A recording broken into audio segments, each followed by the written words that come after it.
Hey students, this is Mr. Hobble, and this video is for your to give you a heads up on what you're writing an essay on tomorrow. Alright, remember you're writing a rhetorical analysis, so you are reading this passage and you're talking about what devices did the author use in order to achieve her purpose. You know her purpose.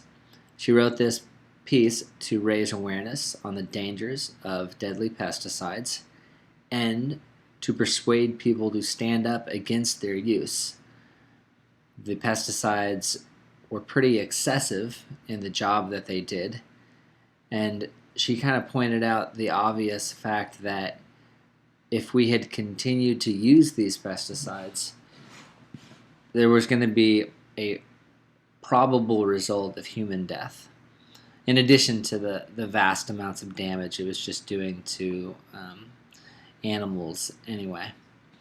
All right, you know, in your introduction you're going to talk about all of the background information from soaps. Number one, subject. Your subject. It's about the environmentalist movement.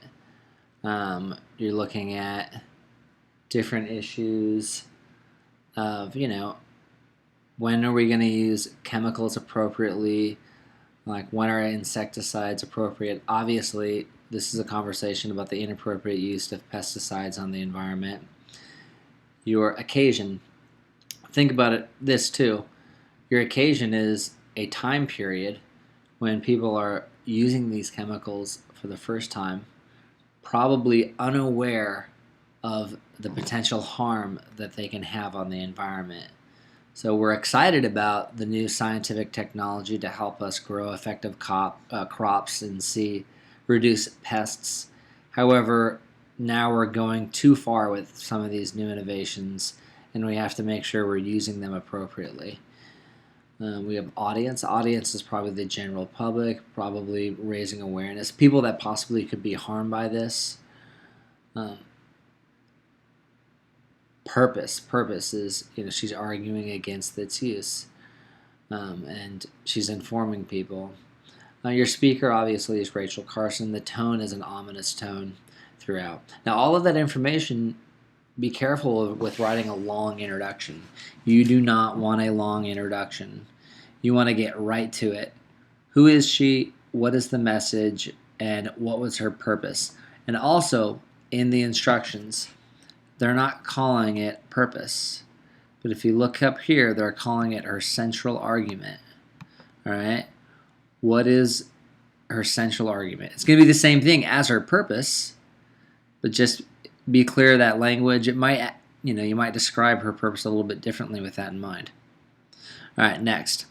So that is your introduction paragraph of your essay. Now we're moving into the body paragraphs. So your first body paragraph should cover this section, and we talked about it in class. Now, I'd mentioned that this is an introduction. It establishes her tone. It establishes what she is talking about. Try to talk about and thoroughly explain many of these details as possible. Do not overquote, but really get into what is the effect of some of these examples on the audience. That's the number one thing you want to make sure you're explaining. For example, you could talk about all of the language that really emphasizes the deadly nature of the poisons. We have eradicate. We have deadly poisons. We have potential hazard. It goes on.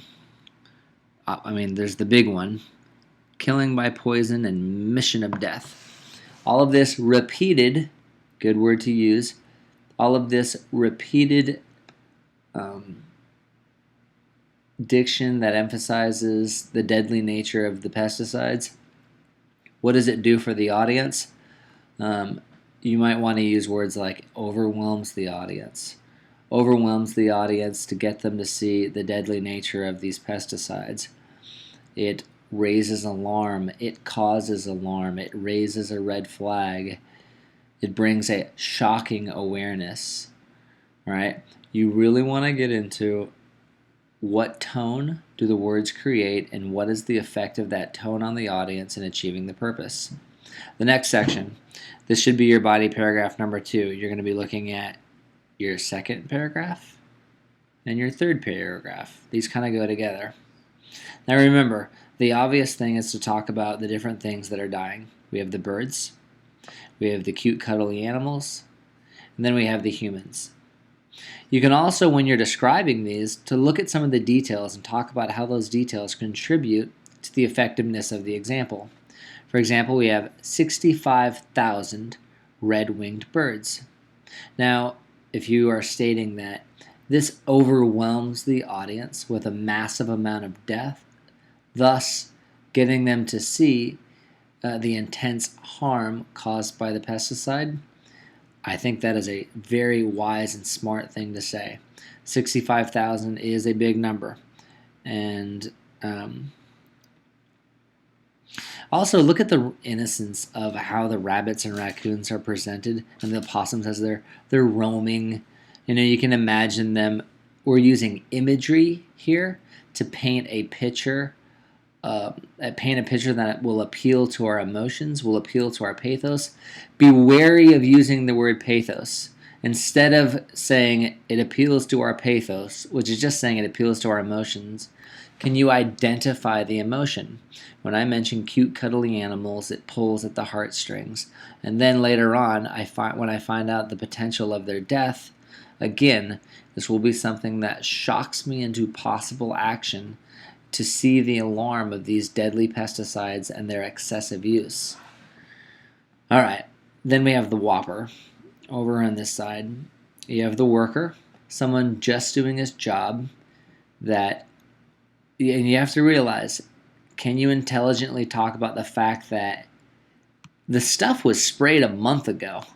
Look at the word month as italicized right there. Why are they emphasizing that? Why is she emphasizing that? Does that really speak to the excessive deadliness of these pesticides? Another thing is this, just what does it mean? What does a child mean? What is the image? Again, we're using the figurative language element of imagery, evoking the image of does Indiana still raise any boys who roam through the woods or fields? All right, we're evoking the innocence of a child.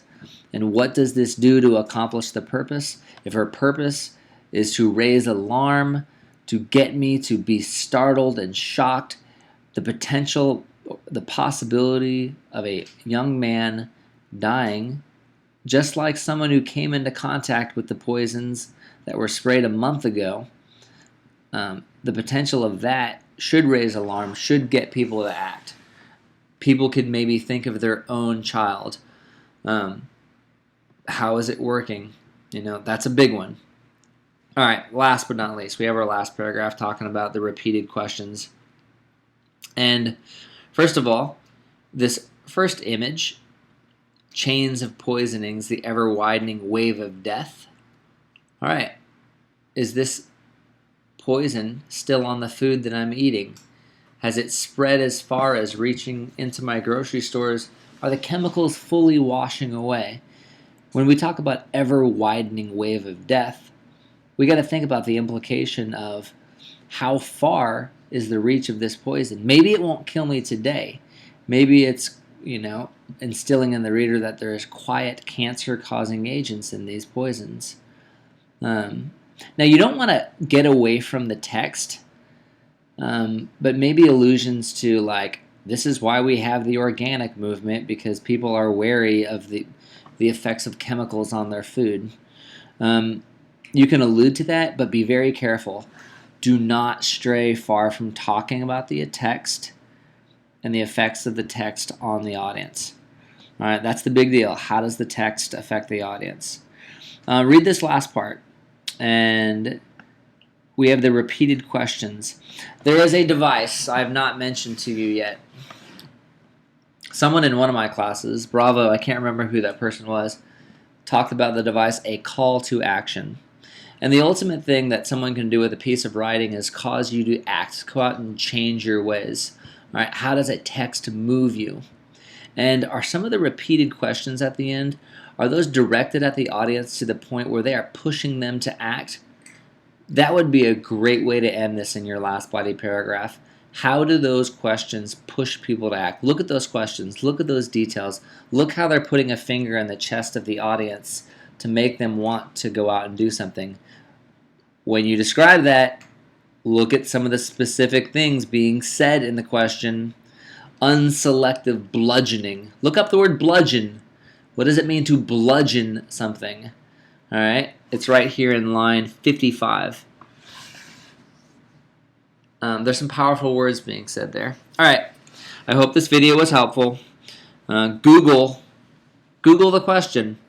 Go to the apcentral.com and you can find sample papers. Please don't write some of these sample essays on your piece of paper. I'm thinking now I regretted letting you take those papers from my class with all the writing, if I'll be able to distinguish writing direct quotes from those essays. But you know what? For this first essay, I really want you to get into the rhythm of writing one of these correctly. I hope this has been helpful. Y'all have a good one. I will see you later.